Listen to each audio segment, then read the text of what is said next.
For more than 2,500 years, it's been quoted that the Greeks were saying that a man has to know thyself. You've got to know yourself. One of the tools that I use is called a DISC assessment, and a lot of people have heard about it. DISC shows you how you approach problems and challenges. It shows you how you influence people and contacts. It shows you how you deal with the pace and the consistency in the environment. It shows you how you deal with policy and constraints. And that's the real you. But the DISC also shows us the mask that we wear. And a lot of people are wearing a mask. They're showing up pretending to be somebody else. And that leads to mental health issues. It leads to a form of emotional numbness. It leads to feeling incongruent and an imposter because we've taken on this thing, fake it till you make it. And that fake has become our personality. And we know we're faking it. So we've got to strip off the layers and say, what's the real you? Who are you really below all of that? And for me, I have been conditioned for the majority of my life that being competitive was a bad thing. When I would go to the competitions and I'd win, other people had to lose. And sometimes they projected their losses onto me as if I was the enemy because I won. And I started to feel that winning was bad, competing was bad. I got into corporate and they said, Daniel, you're too competitive. I got in trouble in the corporate world because I got results too fast. And eventually I thought getting results was a bad thing. And so I started to tune that down. Whoa. And then I was in a leadership position. I was co-leading 17,500 cabin crew at Emirates Airline. I was a senior flight steward. And for most of my career, I wanted to compete. I wanted to get a result, but I was never in a position where I could. So I had to turn down this personality. I had to dumb it down. Right. And once I learned that the core of me is competitive, I want to win. I want to get a result. I brought that personality into the world. And people in business said, that's what we need. Come and work with us. Show us how you do that. So I had to take off the mask, and we've all got to take off the mask. And that's when we start to get real with ourselves. Welcome to the Ellis Talker Show. If you enjoy our content, please like or subscribe.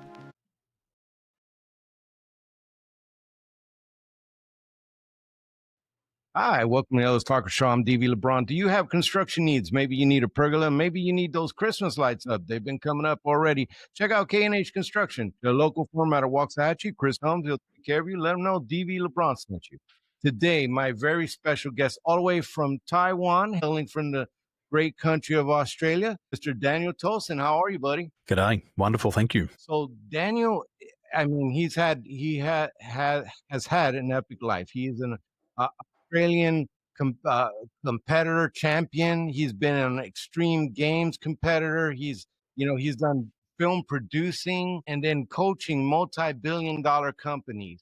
So I wanted to have him on because I love people, because he also doing this coaching things. I love people that try to make humanity better. And Daniel's one of them, like a lot of the folks that I've had on the show. So Daniel, thanks a lot for coming on, brother. Pleasure. Now, one thing I learned on the coaching journey, you can either learn from the result or you can learn from the climb. And Right. unfortunately, if you're learning from somebody on the climb, you start to repeat all their mistakes. So if you learn from the experts, whoever they are in your field, it's like a condensed time frame. What would have taken you 10 years of learning by trial and error, you can achieve in one. So find a person who has the result that you want and just go straight to them. And those are big goals. Those and you got to have them. I mean, those big goals are the things that drive you as you go on. And I definitely want to cover that. But you have a journey, my friend. You didn't just get there overnight. There was a goal that you saw and you set it. And to be an athlete, professional athlete in Australia and a competitor in extreme games, which is something my big boy butt couldn't do. I mean, it takes a lot of commitment. And I kind of want to talk about your journey. How did this all start off for you? Well, it ended up with a lot of operations, ended up with a lot of setbacks, and it ended up with a lot of temporary failures. So how it started wasn't glamorous either. I was diagnosed with linear sequential learning disability. I had twisted hips, twisted spines. My knee would collapse when I'd be walking along. I'd get random nosebleeds at all hours of the day. The left and right hemispheres of my brain couldn't communicate properly because the cranial plates in my skull weren't formed properly, and they were creating a lot of pressure. I had visual impairments. So if I was on your football team and they threw the ball over here to the left, my hands would go over there to the right. And I'd never be able to catch the ball. And then I was also tone deaf. And that's how it started. And I had to figure out how to get past all those obstacles before I could start to get to those great things. And it was tough. But what I did learn was that if you have a burning desire and you have a goal that you're really passionate about, really nothing can get in your way. You see those obstacles and you just accept them as part of your journey. You don't make them personal. You don't say the gods are out to get me. Somebody's cursed me. You just accept it as part of the journey. Like you were saying before, you sailed to Darwin. There's going to be rough seas and there's going to be bad weather, but you just accept it because you say, that's what I signed up for. Some of the wildest weather I did encounter was out in the South Pacific. It made you feel real small. Such a beautiful place. I mean, I still remember it so many years later. The sky is different. Everything is just different out there. But it was an amazing journey there. So you knew early on that there were steps that you had to do. Is that something, did you go through a period where you went, oh me, oh my, like a lot of people do, they're faced with the things like the adversities that you went through and just kind of like, kind of feel defeated? Did you kind of go through that stage, or you just said, nah, this is not the way it's going to be? I wish I told the story that it was just the way it was going to be. That would have been lovely, but Nope, never goes that way. Nope. It was probably at about age 11, and I'd been struggling at school for a long time. And, the report cards from the teachers were always like, if Daniel tried just a little bit harder, he'd be a good student. If he just had a little bit more attention, he'd do well. Meanwhile, my attention's all over the place because I got this ADD, ADHD, neurodiverse brain bouncing off the walls. And I didn't think I was any different because I'm in the body. It's like asking a fish what water is. The fish has lived in the water its whole life. It doesn't know what water is. With me and all these complications, this is just my normal. But as you get a little bit older and you become a little bit more conscious, we tend to become conscious at around about age 7, and the brain waves start to change. So we start to pick up on other things. And then I realized everything that I was doing was slower and it was always harder. The other kids in the class kind of were getting things really quickly and they were moving forward, where I was kind of in a holding pattern. So my headmaster one day said, Daniel, we have a class for gifted and talented students. And that's a really nice, polite, political way to say you're stupid and we don't know what to do with you. He said, we're going to put you in the space lab. And so I thought, space lab, this is going to be for the astronauts. Mm-hmm. And they put me in there. And my first day, the kids were licking the windows. I remember a guy, I still remember his name. I won't mention his name, but he was eating flies. There was kids with their fingers all the way up their nose. And I thought, this is not the space lab. There's no astronauts here. This is for the kids who are off the bloody planet. Wow. And I looked at that and went, that's a little bit scary. And so I was there, I was going through tutoring, I'm having all of these other types of therapy, and that lasted for around about 5 years. And I really got to a stage at around 11, and I started to feel how I described today as a lot of guilt, because I thought to myself, look at what I'm causing others to go through. So I really personalized it. And I was like, because I'm going through this, my parents are losing money because they've got so much out-of-pocket expenses, and I'm starting to feel the guilt for this. I'm starting to feel the guilt in the classroom because I can't keep up with everybody else. And I got to that stage and I started to question, am I just a waste of space? Do I deserve this space? And maybe if I don't, maybe I should bring my life to an end. And I would have ruminated on those thoughts for a long time. Now, I didn't realize that was natural and normal for a lot of people who were struggling with what I was going through. Mm-hmm. But it was just one of those demons I had to deal with. And I really, at one stage, I thought, maybe I should just throw myself in front of a car. And so one day after school, I walked out and there was quite a busy road out the front of the school. And I stood on the side of the road and I just stepped out in front of the next car. Wow. But the teachers were right. I was stupid because I did it at a zebra crossing where the cars have to stop anyway. So I stepped out and the lady in the car is waving to me. And I thought, I know that person. That's one of the girls' mums at school. And then every day for the next 5 years when I went to high school, she was driving past waving to me. And I thought, what a nice reminder. Yeah. I mean, she's a lovely lady. You couldn't even get that one right. So I couldn't get it right. Wow. And I'm glad you didn't. I mean, but you stepped out into this thing and you're getting a constant reminder. So now you had that realization where you're either going to do something about it one way or the other. So obviously you decided to do the other. And how did that process go about? Well, the other wasn't so good. It never The is. other was It never is, bro. Never is.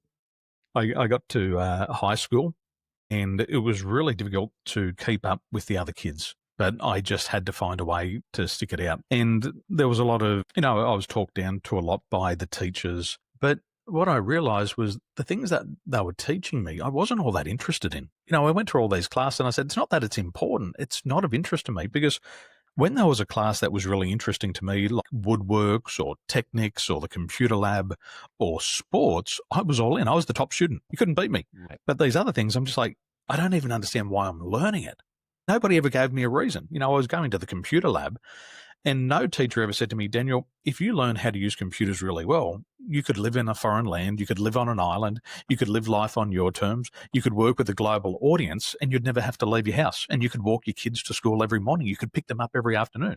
No teacher ever told me that. So I'm thinking, why am I learning this computer stuff? They were teaching you why you had to learn polylogograms or octograms or all kinds of crazy other grams that you don't use currently. But you don't. They're loading. Is Australia much the same way, where it's like a one size fits all kind of industrial kind of go through the school kind of thing? Yeah.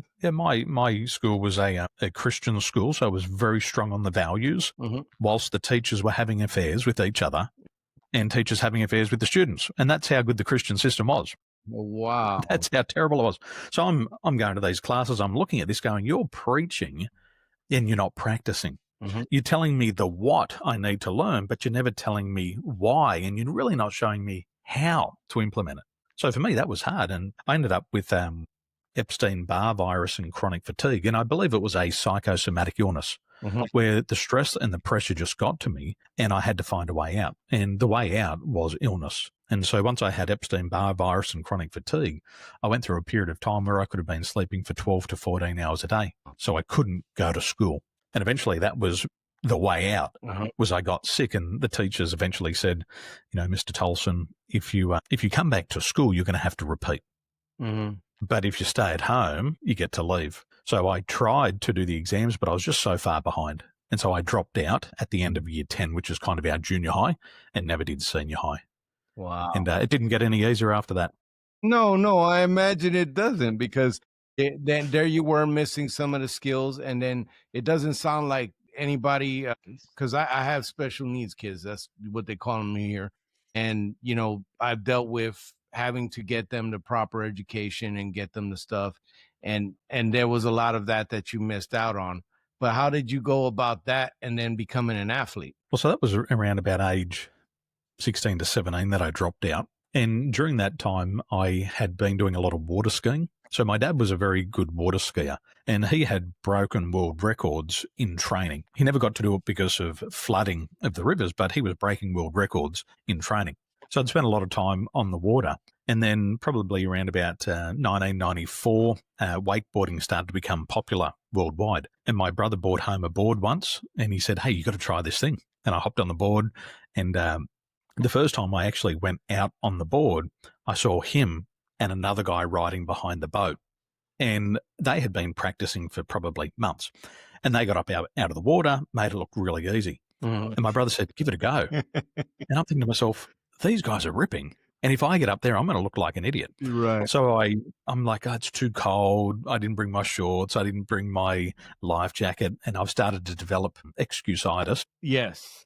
It's an inflammation of the excuse-making gland. Yes. And I don't want to do it. And eventually they're like, do it. So I got in the water. And when the boat pulled me up out of the water, I faked a back injury. Oh, my back. Oh, I've hurt my back. Wow. Trying to find another excuse. My brother's just like, bullshit, you didn't hurt yourself. Just give it a go. Anyway, I gave it a go, and I really liked it. And I got hooked on it and started to ride and practice every day, spending hours a day on the trampoline after school, bouncing up and down, flipping around, spinning around. Getting your balance, right? Because you got to have the balance. Right. Yeah, you got to stand sideways, and everything, it works differently on a wakeboard. And then eventually I'm like, this is really cool. So practice.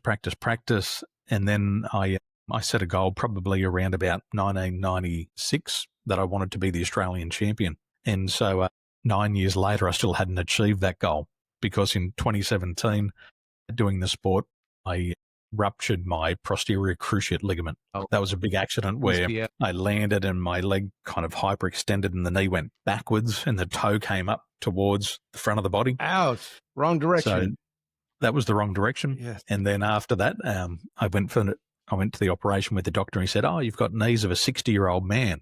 And I'm thinking, gee, I'm only 17.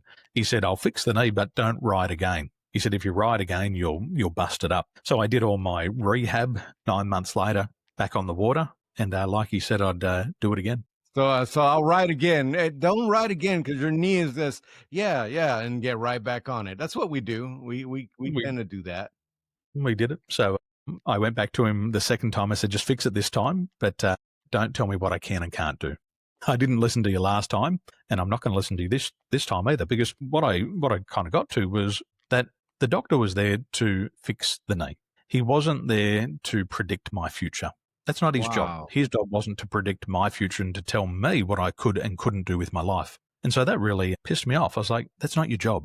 Don't put that dumb stuff into my mind, because I had to fight that. That was one of the big battles, was how do I get past this limiting belief of that I'm going to hurt again, that I'm never going to succeed, that I got knees of a 60-year-old man.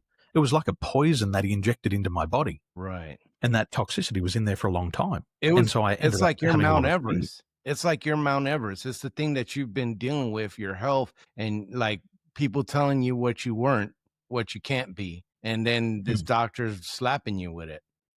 So he's a great surgeon, and that's what he should have done, is stuck to surgery. Because in my field, what we know is that a lot of our fears are learned. We're born with two natural fears. The first fear is the fear of loud noises, and the second fear is a fear of falling. That's it. That's what we're born with. And everything else is learned along the way. And we pick it up through other people's mind viruses. If you've got a fear in your mind and you start to tell me about it and I absorb it, it's now mind. And it exchanges from mind to mind. And so he implanted me with a mind virus. So the next obstacle is I've got to get around that for the next 9 years, because the thing that I'm more concerned about is not getting hurt versus getting out there and winning. And they're two totally different psychologies. If you wake up in the morning and say, how do I avoid death? You stop living. But if you wake up in the morning and say, how do I live? You're not concerned about dying. No. And you're right about that injection. And I like how you put that, because and it goes into the word inform. Think about that. What you take in forms you. And so if you're getting the bad information, then you're not, and so, yeah, no, I see that injection thing. I like the way you put that phrase.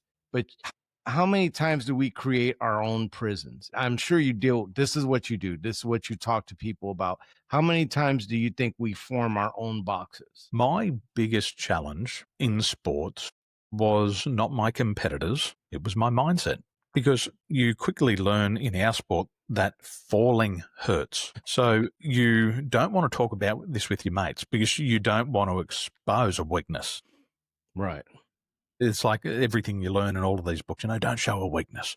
When you're weak, you're strong. When you're strong, you're weak. Uh-huh. And so you don't talk about this, but everybody's going through the same thing. And so we isolate ourselves in that box. And I remember after being injured multiple times for the time that I was in my sports, broken noses, torn ligaments, is you end up focusing on not getting hurt. And so I'd go out there, instead of thinking about how do I land this trick and ride away and execute it, it was how do I do this trick and not get hurt? So then you start to hold yourself back. It's like putting a dog on a short leash. You've got no ability to run. So instead of doing the biggest trick I could, I would just start to do it wake to wake so I didn't get hurt. But that's not the mindset of a champion.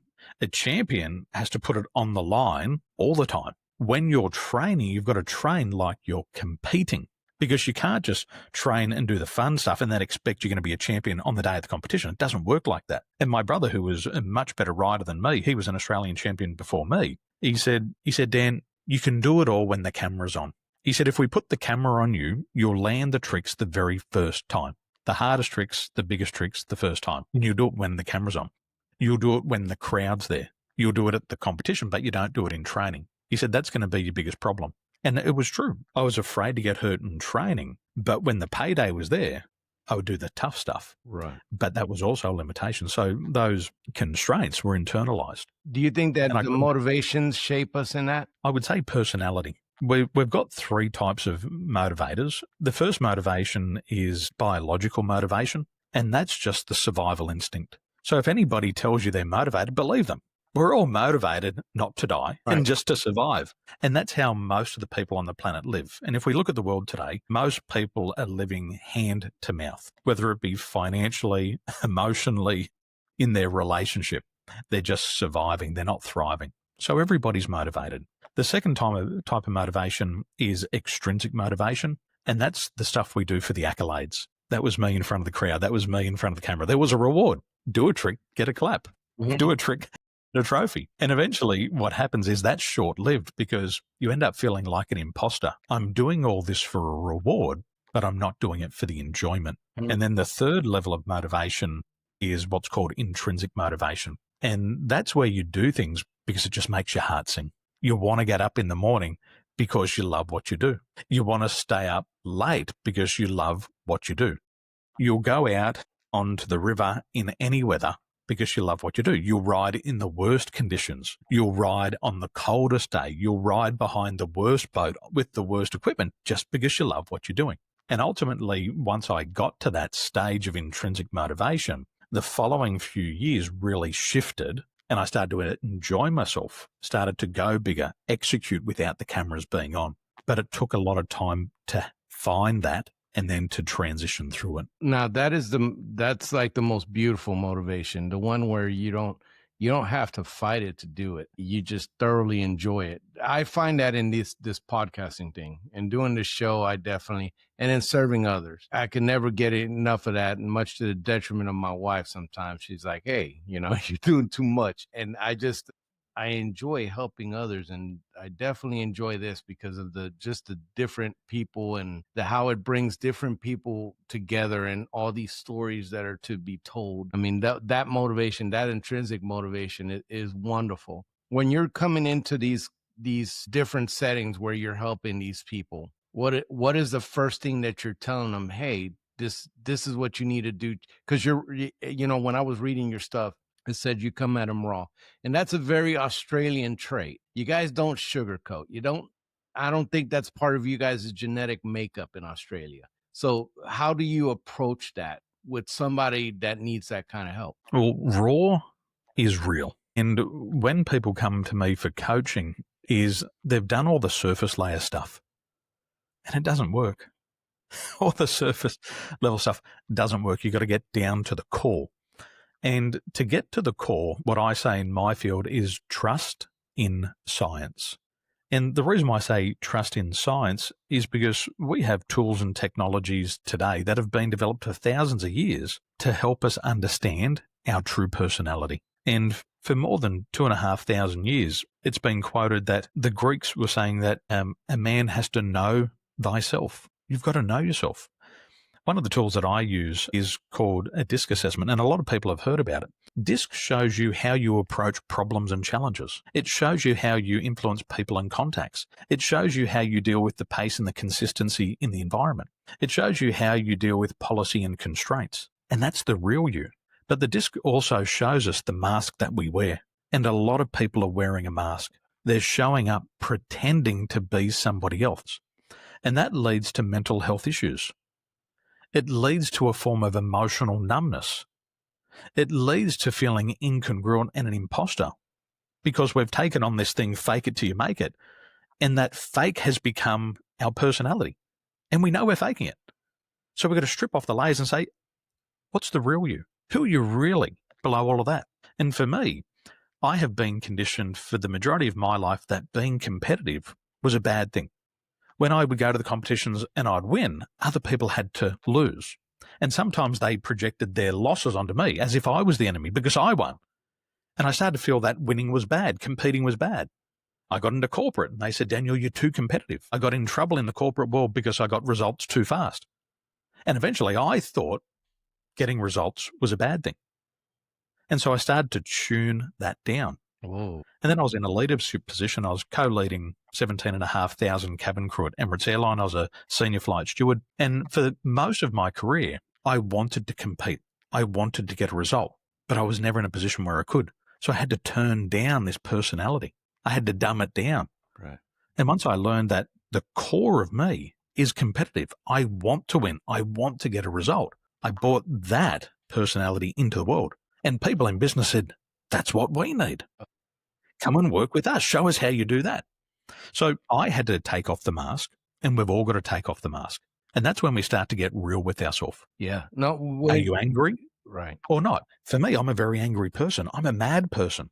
But I'm not mad at you. I'm not mad at others. I'm angry because I can't get what I want. And so I use that anger as my fuel to move forward. Other people are really glad. People are bright and bubbly. I'm not that. But other people use that as their fuel. Other people are really consistent. And they show up every single day. Repeat, repeat, repeat. They're stoic, and that's their superpower. That's their fuel. Other people are highly compliant. I hate contracts. I hate paperwork. I hate details. But there's some people who that's their superpower. So we've got to figure out what we are at the core, because once we figure out that, that's where our motivation comes from. How do you pull that out after they've had the mask on for so long? Well, we trust in science. We start to leverage formulas and algorithms and assessments to get to the crux of who they are. And you know how we get there? We ask them who they're not. People can tell you who they're not. They can't tell you who they are. And so these algorithms have been formed for years. Something like a DISC report. I know the Enneagram, more than 1 million Enneagram personality tests are taken every single month in America. So there's probably 1 million DISC reports being done every month. And if you trust in science and then you have what's important, a guide to take you through and call you out on your bullshit, that's when the magic really happens, because we can't be our own therapists. When I was wakeboarding, I had fears, but I couldn't overcome those fears by myself. I can't be my own therapist. Like a brain surgeon. You could have the best brain surgeon in Texas, but if he has a brain cancer, he can't operate on himself. No. Wow. Now, how is this inability, and I'm sure that you guys over there have experienced it, the inability to deal with adversity nowadays of a lot of people, that a little, a little bit of water drowns them. They'll drown in a cup of water is the saying. When you approach that, when you find that, because I'm sure you run into that one, how do you go about getting them through that one? We call them the strawberry generation. You touch them and they bruise. Yeah. How do we get them through? Everybody knows goal setting is important. And goal setting is about preparing you for your future. It's about setting a direction.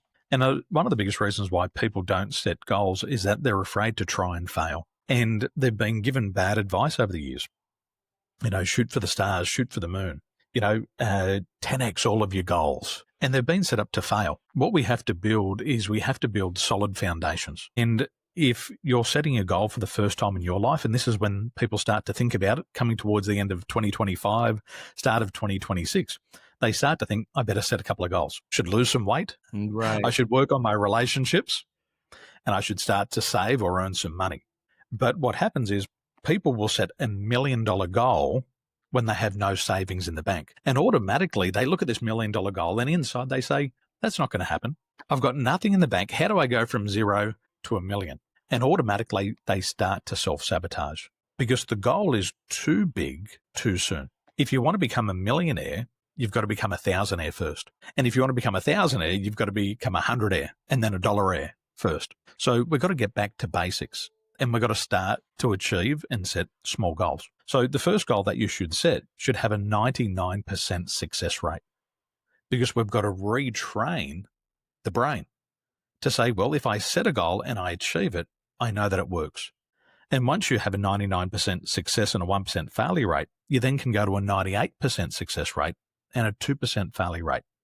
And you've got to learn that success is possible and predictable. And the better you get at setting your goals, then you can start to explore a little bit of risk. Then you can start to bring it back and say 90% success rate, 10% failure. And as we do that, that builds resilience in the nervous system. Because when we make a decision, if we've noticed it or not, we decide that this year I want to lose weight. Let's say I'm 100 kilos and this year I want to trim back down to 90. So we go out into the future and we say, what would life be like at 90 kilos? That'd be a lot of fun. I could buy all these new clothes, I could do these new sports, and I could take my top off in summertime. We then look to the past and say, have I been 90 kilos in the past? And most people say, yeah, back when I was 18. And so all of a sudden they go back and there's no history of them being successful with weight. So there's no baseline. So that's how we make a decision. We look to the future, we look to the past, and then we come back to the present and we determine if it's possible or not. So if we set a goal to get to 90, but we first start by setting a goal just to lose 100 grams. If you can lose 100 grams, you get a little bit of confidence. So, you know what? That was easy. I was able to do it. Then you lose another 100. Then you lose another 100. And all of a sudden, you've lost 500 grams. And if you can lose 500 grams, you can start to think that maybe I could lose a kilo over the next 3 months. And you start to get your confidence. So we've got to get confidence, but we've also got to get resilience. And we're going to have that path of success ingrained into the nervous system. So it's incremental. It's incremental. It's going little by little. Yeah. It's like where you live. It's bloody hot. It's hot all the time, but it doesn't go from 0 to 50 in a split second. It goes 0 to 1 to 2 to 3 to 4 to 5 to 6, and it's incremental. 0 is really cold over here. Yeah. We're still on the fractional. We're still on Fahrenheit. So you're saying 0. It's like it doesn't get 0 in Texas, but I get it. You know, we have a set point, and all of us understand what homeostasis is in the body. In Celsius, the temperature of the body is around about 37 degrees. That's around about healthy. But if the temperature goes up by 10% and it gets to about 40 degrees, we experience what's called hyperprexia. The body overheats, the body cooks. And if you get too hot, the brain can burn out, the body can burn out, and we can die. So if you move out of your comfort zone by 10%, it hurts the body. Now, if your body temperature drops by 10%, you experience hypothermia. The body gets cold. And if it gets too cold, you die. And that's only 10%. So what happens is we have homeostasis. If we're used to earning $100,000, if we go beyond to $110,000, normally we go into self-sabotaging behavior. Gee whiz, I got an extra $10,000. I'm going to get a new set of wheels for the car. I'm going to get a bit of new ice around my neck, on my fingers. I'm going to do an extension on the house. And all of a sudden, we spend that $10,000. Now, if our income drops, and a lot of people remember this from the COVID period, if the income drops by 10%, we start to go into scrambling behaviors. We start to figure out what we can do to bring our income back up to the comfort zone. And what happens in business is once people's incomes drop, they start to discount things. I'm going to minus 10%, 20% off. I'm going to do my jobs cheaper. It's not about getting smarter. It's not about getting better at what you do. It's giving away stuff to try to quickly get back up to the comfort zone, back to homeostasis. So all of us have this internal thermometer. We have it for relationships. We have it for business. We have it for sales. We have it for prospecting. We have it for speaking on stage, for doing a podcast. We have a set point. And once we leave that comfort zone, the self-sabotage or the scrambling behavior kicks in. And the same thing with me with my sports. I remember one day I beat my brother. First time I ever beat him. And the response from him was anger. He was angry that I beat him. And he abandoned me. He said, you beat me. You can stay at the competition site. I'm going home by myself. So I learned winning was painful. And then it was like, how do I not piss off my brother? Right.